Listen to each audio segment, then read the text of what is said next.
Tribuners, kembali lagi bersama saya Reta Sunarto dalam acara Tribun Topik. Baik Tribuners, DPRD Banjarnegara telah mengumumkan susunan pimpinan Dewan periode 2024 sampai 2029. Nah, Bapak Anas Hidayat SE dari fraksi Partai Demokrat saat ini terpilih menjadi Ketua DPRD Banjarnegara. Baik Tribuners, sementara itu Wakil Ketua diisi dari PDIP, PKB dan juga Golkar. Ini merupakan 4 partai besar dengan perolehan suara terbanyak. Nah, fraksi Demokrat pemilik kursi terbanyak ini berhak menempati posisi ketua, begitu Tribuners. Demokrat meraih 8 kursi. Nah, ini naik 1 dari periode sebelumnya. Menariknya, Bapak Anas Hidayat ini baru menjabat anggota DPRD Banjarnegara, namun langsung duduk di kursi pimpinan. Seperti apa sosok Bapak Anas Hidayat? Baik Tribuners, sudah hadir bersama kita semua Tribuners dengan Bapak Anas Hidayat. Halo Bapak, gimana kabarnya Bapak? Alhamdulillah sehat nih. Luar biasa, alhamdulillah sehat. Baik Bapak, bisa menyapa Tribuners terlebih dahulu Bapak? Halo, selamat sore Tribuner di seluruh Indonesia. Oke, baik Bapak. Yang penting kabarnya sehat ya Bapak? Alhamdulillah. Terima kasih Bapak, kami sudah berkenan mampir untuk ngobrol-ngobrol gitu ya Pak ya? Iya. Untuk saat ini kesibukannya apa Pak? Boleh diceritakan kepada Tribuners sedikit saja gitu Pak? Siap. Untuk sekarang karena saya sudah menjadi anggota Dewan, artinya saya harus melaksanakan tugas-tugas konstitusi saya, yaitu untuk rapat-rapat, untuk baik rapat paripurna maupun rapat di internal komisi ataupun fraksi. Oke. Itu kesibukan saya setelah saya jadi anggota DPR. Iya, apakah tidur teratur apa enggak teratur? Itu sudah kebiasaan dari dulu, yang namanya tidur itu di atas jam 1. Oh, tidur selalu di atas jam 1 ya Pak, apalagi saat ini sudah menjadi ketua DPRD. Semakin sibuk ini Pak, apa enggak tidur apa gimana Pak? Ya, yang jelas pastinya kan banyak teman-teman dari konstituen saya, dari dapil saya, dari Banjarnegara yang pasti lebih banyak bersilaturahmi, sehingga sering ngobrol terkait dengan tugas-tugas DPR dan juga tentang aspirasi, tentang banyak hal yang biasa kita obrolkan sebenarnya dari dulu sebenarnya. Oke, berarti bisa dipastikan ini 24 jam open house gitu ya Pak ya? Ya, 24 jam open house. Yang pasti kalau saya capek ya teman-teman tak kasih kopi, suruh ngopi, ngobrol sendiri, saya tidur. Pamit undur diri gitu ya Pak ya? Enggak pamit. Oh, enggak pamit. Soalnya kalau pamit kan jadi pulang. Oh ya. Jadi saya pura-puranya ke belakang, sebentar kita ke belakang. Padahal saya istirahat. Oh, enggak balik lagi gitu. Tapi enggak balik lagi. Baik Bapak Anas, ini bisa diceritakan nih Pak, mengapa Bapak tertarik di dunia politik itu Pak? Ya sebenarnya ini sedikit saya ceritakan, mungkin ini sebagai warisan. Warisan daripada orang tua. Kebetulan dulu bapak saya adalah ketua DPC PDI zaman Orde Baru, itu 32 tahun menyertai Orde Baru. Iya, menyertai Orde Baru itu sudah jadi ketua DPC dan jadi anggota dewan juga cukup lama sampai dengan tahun 98 ketika reformasi. Itu mungkin dari situ darah politiknya mengalir mungkin Mbak. Darahnya tetap merah. Darahnya tetap merah, makanya sebenarnya basic saya adalah merah. Tapi kalau istilahnya sesuai dengan perkembangan zaman bahwa setelah adanya reformasi partai politik tidak hanya 3, dulu kan cuma 3. PDI, P3 sama Golkar, golongan karya lah. Setelah itu reformasi muncul banyak partai. Nggak tahu asalnya dari mana, saya ikut terbawa lagi ke politik. Padahal saya sudah berkomitmen sama keluarga untuk menjauh dari politik. Oh, menjauh ya Pak? Sudah menjauh sejauh mungkin dari urusan politik. Nah kebetulan saya awalnya itu saya punya orang tua angkat sebagai guru spiritual saya, sebagai orang tua saya namanya Pak Budi Sarono, Pak Wincin itu.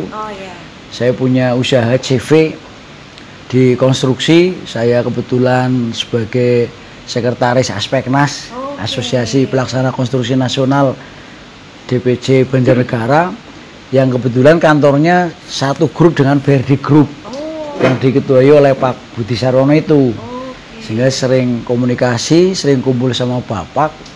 Nah, saya merasakan di situ saya menemukan sesuatu yang selama ini saya cari itu ketemu di Bapak. Ketemu di Bapak itu tentang bagaimana kita punya pertanyaan-pertanyaan spiritual yang harus dijawab terkait dengan adanya manusia ini beragama. Terus ada syariat yang harus dijalankan. Tapi menurut saya kok monoton pada syariat saja, seremonial saja, sebenarnya esensinya di mana? Sehingga pergulatan dalam saya mencari spiritual ini ketemu sama Bapak, alhamdulillah nggak sengaja itu. Makanya saya bilang sama Bapak, saya mau ngaji di sini Mas. Saya panggilnya Pak Budi Sarono kan Mas. Almarhum Mas, saya mau ngaji, saya mau ikut jenengan, apapun yang jenengan tugaskan saya siap. Nah, makanya dari awal dari situ, nggak taunya tahun 2011 Pak Budi Sarono itu nyalon bupati melalui jalur independen.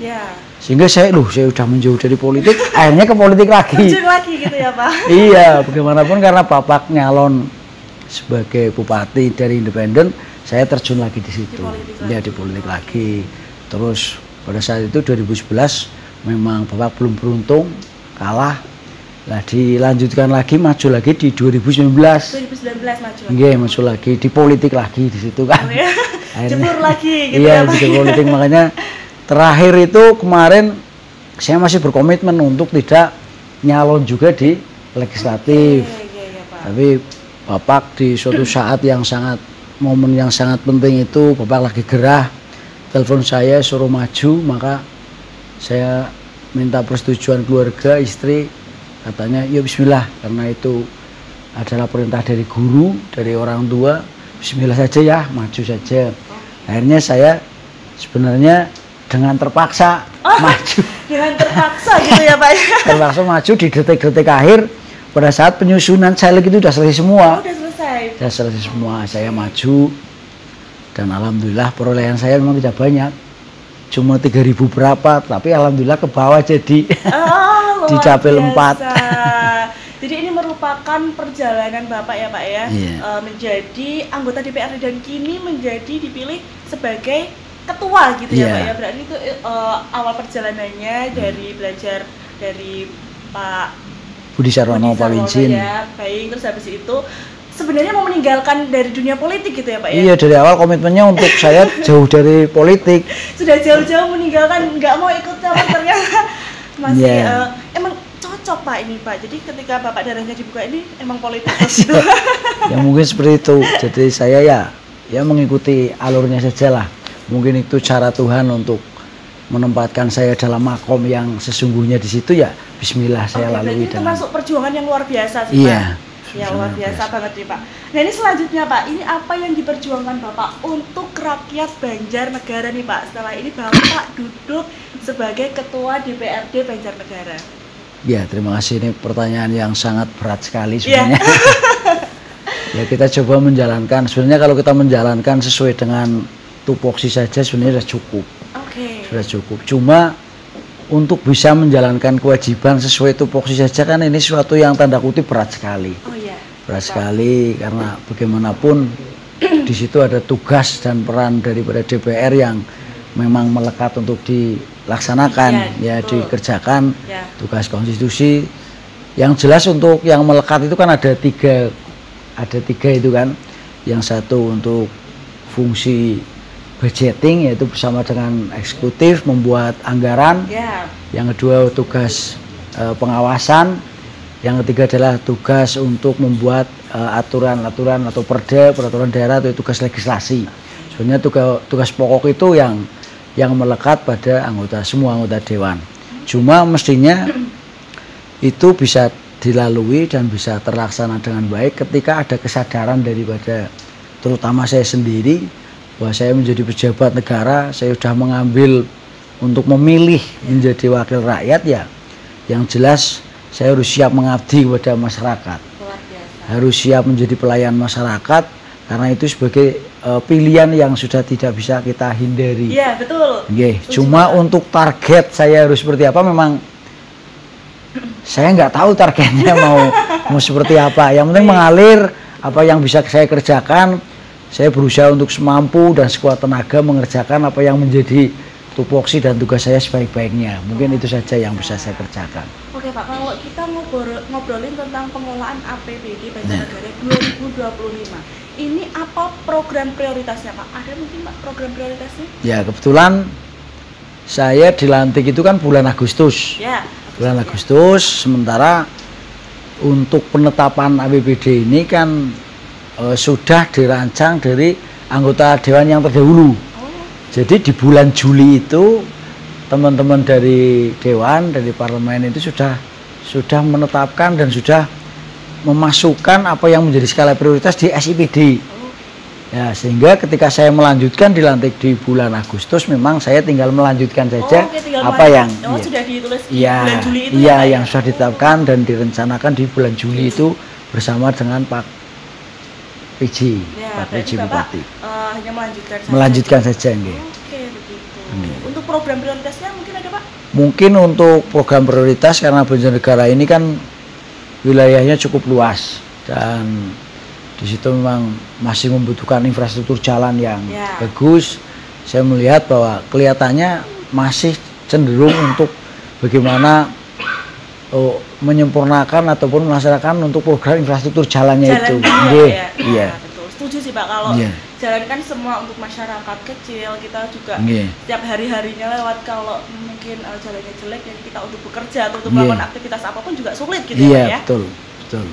Oke, berarti untuk saat ini program terdekatnya yaitu infrastruktur untuk jalan dulu ya, Pak, akan dilaksanakan gitu ya Pak ya. Oke, baik. Ini Pak Anas, ini bagaimana dukungan dari anggota dewan lainnya ketika Pak Anas menjadi ketua DPRD saat ini gitu Pak? Sebenarnya untuk dari awal pun, karena saya kan termasuk orang yang familiar dengan teman-teman itu, walaupun saya baru saat ini menjadi anggota dewan, tapi dengan mereka itu dekat, malah akrab sebelumnya, dan malah mereka cenderung panggil saya itu kakak. Jadi teman-teman parlemen itu kalau panggil saya banyaknya kakak. Ada informasi apa kak? Kak info gitu. Ya, info. Benar, saya belum jadi anggota dewan. Dan menurut teman-teman saya orang yang cukup enak untuk diskusi menurut mereka kelihatannya. Tetapi nggak tahu ini setelah saya jadi ketua dewan, saya melakukan kebijakan-kebijakan yang cukup progresif, revolusioner ini, mereka masih bersepakat menganggap saya enak diajak ngobrol apa enggak, saya nggak tahu.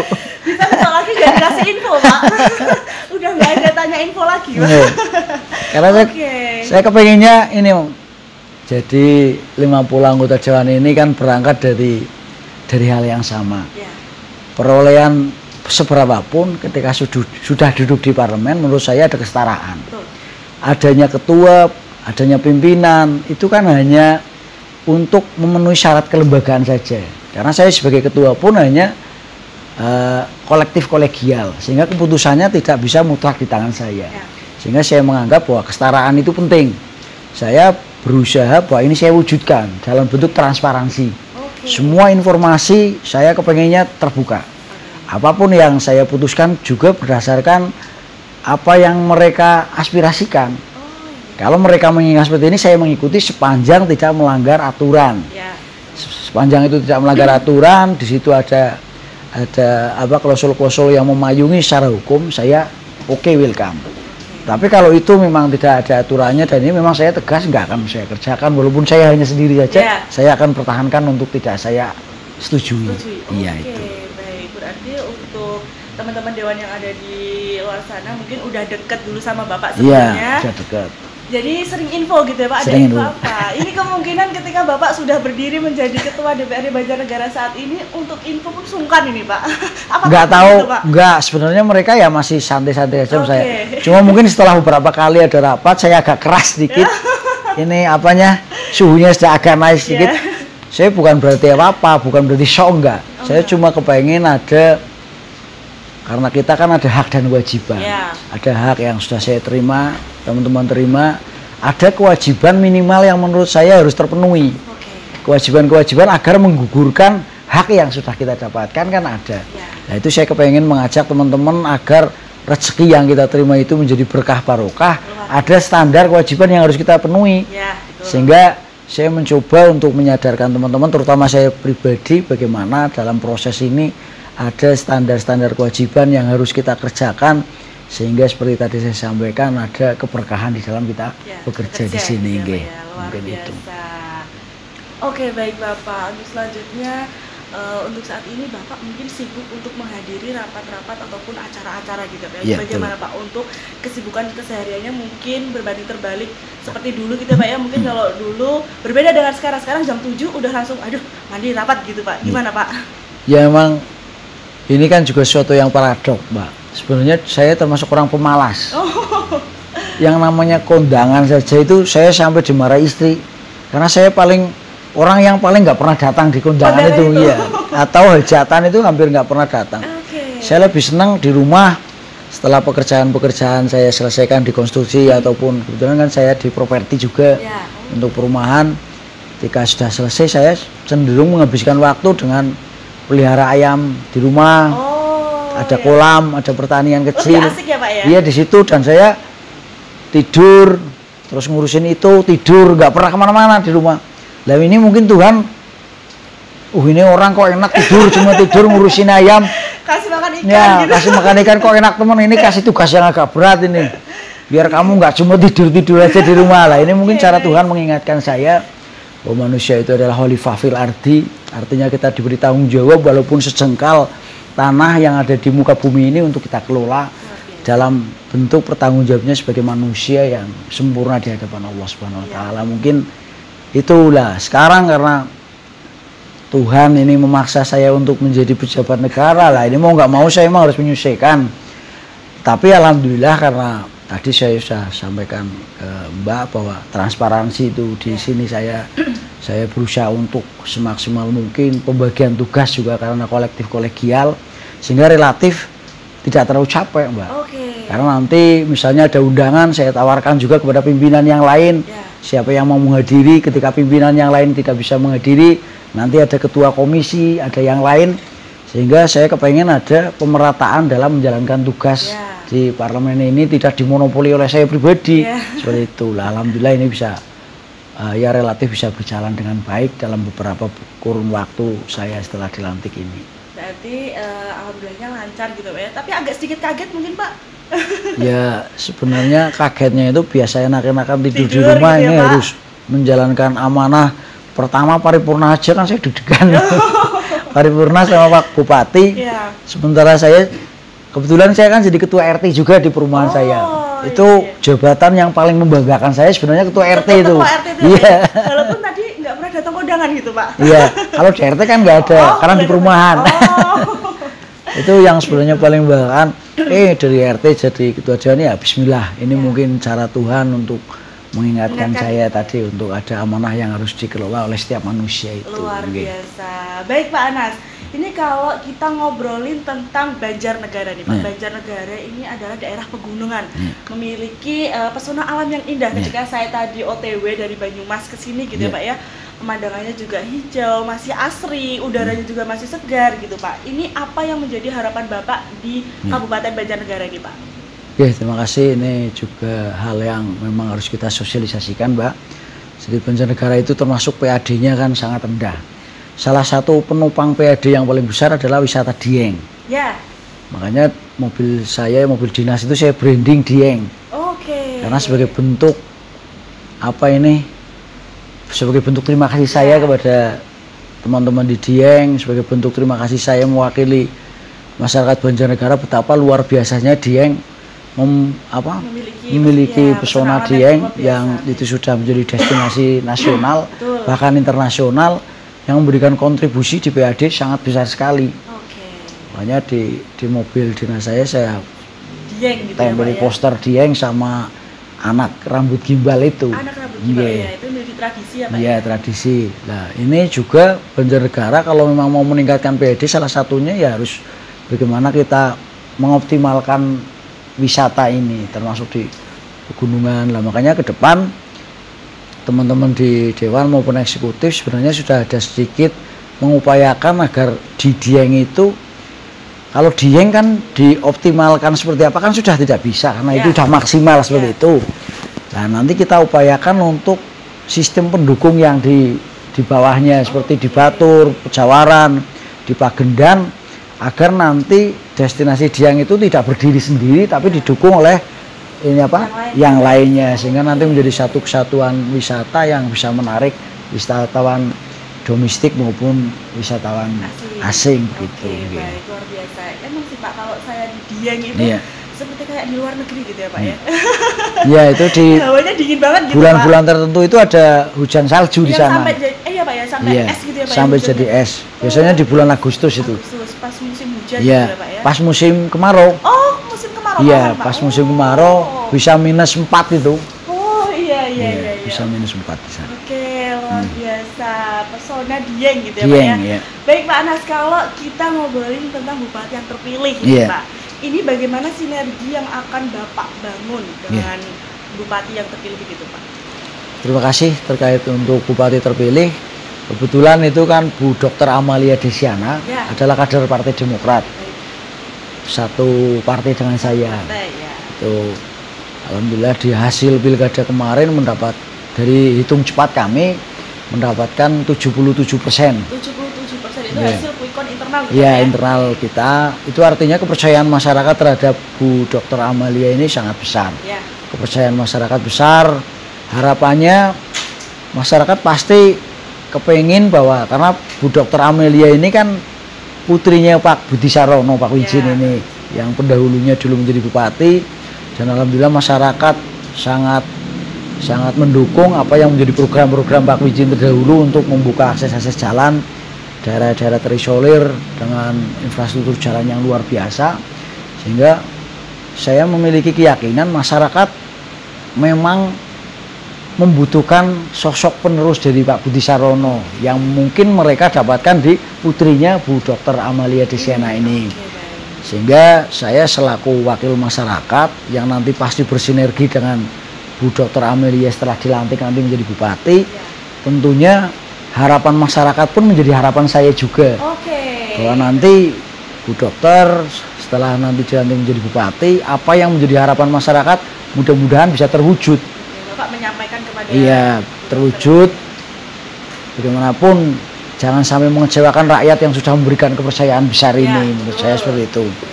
Ya paling tidak yang menjadi skala prioritas itu kan tetap melanjutkan untuk infrastruktur jalan itu dilanjutkan sampai dengan 100% di Banjarnegara jalan-jalan bisa bagus. Terus membuka daerah-daerah terisolir untuk dibuka dengan akses jalan itu. Baik. Paling tidak itu yang menjadi poin utamanya. Luar biasa. Yang terakhir Pak Anas, mungkin ada harapan atau pesan yang ingin disampaikan kepada masyarakat Banjarnegara Pak, monggo Pak. Terima kasih. Ini juga sesuatu yang menurut saya agak terbalik. Jadi sebenarnya saya yang akan melaksanakan pesannya masyarakat. Sehingga mestinya saya nggak boleh banyak ngomong. Saya harusnya banyak mendengarkan apa yang menjadi aspirasi, yang menjadi suara masyarakat, dan masyarakat yang harus memberikan pesan ke saya untuk saya yang dikerjakan, kan seperti itu. Baik. Sehingga mudah-mudahan makanya ke depan ada proses komunikasi dengan masyarakat, itu yang namanya jaring aspirasi atau reses. Masyarakat sebenarnya memiliki pesan-pesan apa yang harus dikerjakan oleh eksekutif maupun legislatif, itu yang menjadi pesan utama yang harus kita kerjakan, mungkin itu. Luar biasa. Jadi untuk masyarakat Banjarnegara mungkin ada aspirasi apapun, monggo bisa langsung disampaikan karena Bapak Anas menerima apapun aspirasi dari masyarakat gitu ya Pak ya. Betul. Luar biasa. Baik Pak Anas, cukup sudah menemani saya pada sore hari ini. Kita ngobrol banyak tentang Banjarnegara, dan sekali lagi kami ucapkan selamat gitu ya Pak ya atas terpilihnya sebagai Ketua DPRD Kabupaten Banjarnegara, begitu Bapak. Terima kasih. Baik Tribuners, cukup sekian. Saya Reta Sunarto pamit undur diri. Bye-bye. Download Tribun X sekarang. Menghadirkan lokal menjadi Indonesia.